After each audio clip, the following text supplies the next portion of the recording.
అరే నన్నుగన్న నా వీర తెలంగాణ మాయమ్మ ఊరు నడిపిన పోరు గడ్డయమ్మో మాయమ్మ నన్నుగన్న నా వీర తెలంగాణ మాయమ్మ పోరు నడిపిన పోరు గడ్డయమ్మో మాయమ్మ వీర యోధులను జన్న తల్లిరా వీర మాతలకు పుట్టి నిల్లురా ఎట్టిని తుంచిన నెత్తుటి నేలరా ఎత్తిని తుంచిన నెత్తుటి నేలరా ఎత్తిని తుంచిన నెత్తుటి నేలరా తెలంగాణ తొలియా జీవి మన తొట్టి కొమరయ్య నట్టి భారత విప్లవ స్ఫూర్తి దాతరా భారత విప్లవ స్ఫూర్తి దాతరా భారత విప్లవ స్ఫూర్తి దాతరా నన్నుగన్న నా మాయమ్మ పోరు నడిపిన పోరు గడ్డయమ్మో మాయమ్మ నన్నుగన్న నా వీర తెలంగాణ ఓయమ్మ పోరు నడిపిన పోరు గడ్డవమ్మో మాయమ్మ విజునురి దొరగుండాల గుండెలో దడబుట్టించిన వీరవనిత మన సాకలి ఐలమ్మను గన్నట్టి సాకలి ఐలమ్మను గన్నట్టి సాకలి ఐలమ్మను గన్నట్టి పంచం దొరకాల్ మొక్తానన్న బడుగు జీవులకు బంధువుకిచ్చి ప్రజారాజ్య సాధన గావించిన ప్రజారాజ్య స్థాపన గావించిన ప్రజారాజ్య స్థాపన గావించిన నన్నుగన్న నా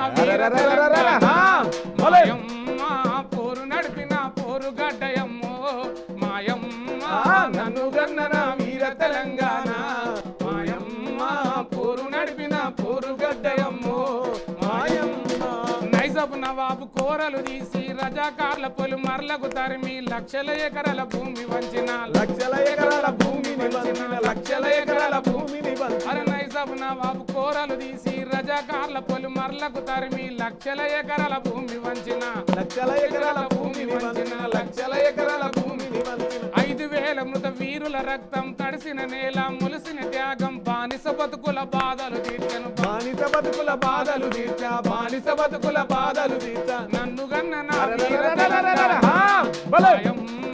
పోరు నడిపిన పోరు గడ్డయమ్మో మాయమ్మ నన్నుగన్న నా వీర తెలంగాణ మాయమ్మ పోరు నడిపిన పోరు గడ్డయమ్మో మాయమ్మ. మొదటి పాటతోనే పోరు పౌరుషం తెలంగాణ మొత్తం అంతా చూపించినావు అన్నట్టు. సో రామచంద్ర అన్న ఎక్కడి నుంచి వచ్చినావు, ఏంటి మీ జీవితం ఏంటి, ఎక్కడి నుంచి వచ్చినావు, మీ బ్యాక్గ్రౌండ్ ఏంటి? మా ఊరు వచ్చేసి గ్రామం మరిపడిగా ఓకే. ఉమ్మడి జిల్లాలో నల్గొండ జిల్లా ఉండే అప్పట్లో ఉమ్మడి రాష్ట్రంలో. ఇప్పుడు మాది యాదాద్రి భువనగిరి గ్రామం మరిపడిగా మండలం గుండాల. ఇక మాదంతా చిన్న కుటుంబం, చాలా పేద కుటుంబం. అసలు చెప్పాలంటే ఇక గరీబు అట్లాంటిది. మేము 10th వరకు చదువుకున్నామా. ఇప్పుడు చదువుతున్న రోజులలో మనకన్నా గద్దర్ అన్నది మాకు చాలా అది. అప్పుడే అన్ని క్యాసెట్లు ఆ గద్దరన్న పాటలకే మేము చాలా ఇన్స్పైర్ అయినాం బాగా.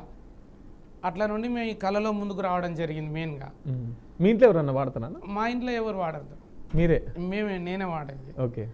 ఇక తర్వాత కొంతకాలం ఇక జనరేటర్ మండలిలో కొన్ని పాటలు వాడుకున్నాం. జనరేటర్ మండలి కానీ అంత దూరం వెళ్ళిపోలే, అక్కడక్కడ వరకే, ఆ గ్రామాల వరకే.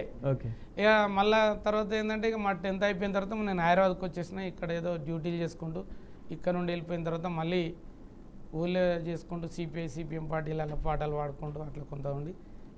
ఈ పాటలకి ఎవరు తీసుకొచ్చారు మిమ్మల్ని? ఇక పాటలకి నన్ను ఏమో గద్దరన్న పాటలు వేసుకొని క్యాసెట్ వేసి ఒక బిట్ రాయాలి ఆఫ్ చేయాలి, ఒక బిట్ రాయాలి ఆఫ్ చేయాలి. ఇట్లా ఇట్లా ఇట్లా పాట మొత్తం ఒక గంటన్నర కూకొని అప్పుడు ఇట్లా ఉండదు. ఏ సైడ్ బి సైడ్ క్యాసెట్ ఉండే కదా, దాన్ని టేబుల్ కట్ల పెట్టాలి, ఒక గంట 2 గంటలు రాయాలి. అదని ఆ పాటలు రాసుకొని అవే వాడుతుండేది. ఇట్లా ఇక నేను ప్రోగ్రామ్కి మన గ్రామాలకు ఎవరైనా వచ్చినాక మనం కావాల్సుకొని పోయి పాట పాడేది. ఇట్లనే పాట లైన్ వెళ్ళిపోయింది అంతే. ఆ ప్రయాణం కొనసాగింది అంతే. ఎవరో మనల్ని పాటలకు తీసుకురాలే. ఇక ఆ పాటలన్నీ కంటిన్యూషన్ చేసుకుంటూ